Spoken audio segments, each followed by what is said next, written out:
Tai pirma išeitis, ką aš ir siūliau, tai reikėtų šiandien sumažinti akcizą proporcingam didėjimam PVM-ui, reikėtų iššaldyti akcizo dydį, tai reikėtų apie 70% akcizą sumažinti. Aišku, tai leistų kuro kainą santykinai sumažinti apie 5 euro centus, dar dadėkit PVM, nes visam kaiminėse šalyse jisai didėja, tai čia mes tą irgi labai puikiai matom. Vienas dalykas. Antras dalykas, konkurencijos tarnyba turėtų šiandieną pateikti, aš jau sakau, 3 savaitę.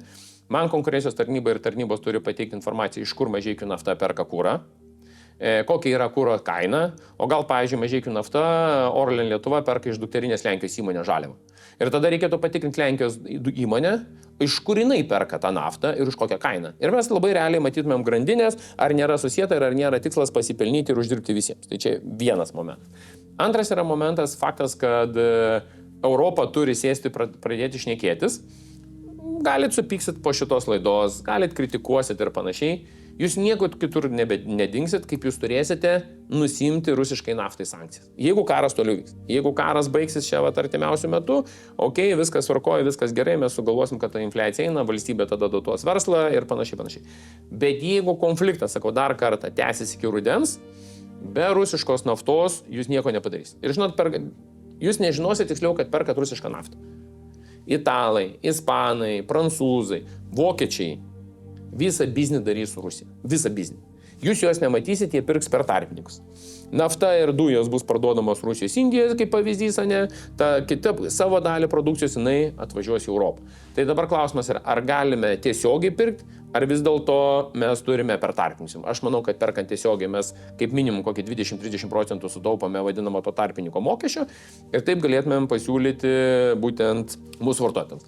Kažkodėl tai net nebejoju, kad Lenkai, jeigu toliau užsitęs, Lenkai pradės toliau anglį kasti ir anglį kūrenti, kažkol tai net nebejoju.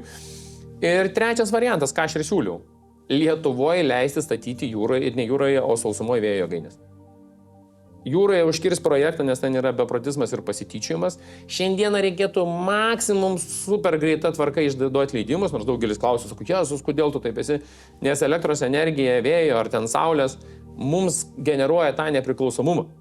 Ir mes nepriklausomi, kiek kils nafta, kiek nekils ir panašiai. Ką tai reiškia, mes galim elektrą greitai pritaikyti prie pramonės, ne? Mes tą pačią elektrą galim naudoti nakties metu, keičiant pamainas ir panašiai.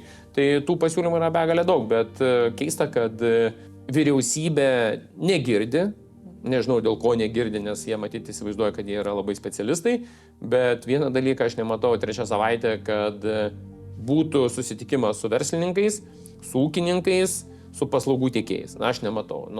Jeigu jūs kalbat, kad finansų ministerijos vienas ar kitas pareigūnas yra gabus pakeisti arba suprasti ekonominį rodiklį arba variklį, tai jūs klystat, nes jis turėtų pirmą padirbti šiandien versle, pažiūrėti, kiek kyla kaštai ir tada atnešti su pasiūlymu. Kol kas aš šito nematau.